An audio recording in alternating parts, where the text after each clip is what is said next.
Last week, I was digging through my boyfriend's glove box looking for gum when I found a gold wedding ring tucked behind his car manual. He never wore jewelry, so my stomach dropped, especially since he always said he was single. When he got back from the gas station, I held up the ring and asked him whose it was. He froze, then muttered something about an ex before his phone started blowing up with calls he ignored right in front of me. That night, as I replayed everything in my head, there was a knock at my apartment door. I opened it to find a woman who looked like she hadn't slept in days, holding a plastic baggie with a pregnancy test inside. She shoved it into my hands and said, "You're sleeping with my husband.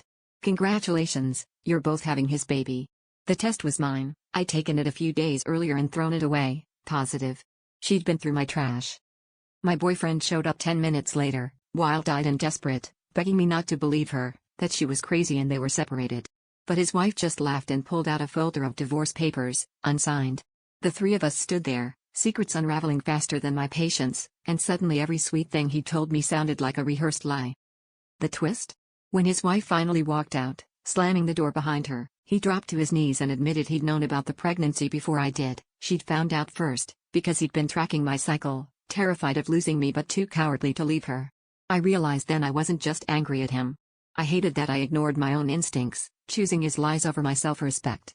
And now, with a baby on the way, I had to decide whether to keep letting someone else write my story, or finally take the pen myself.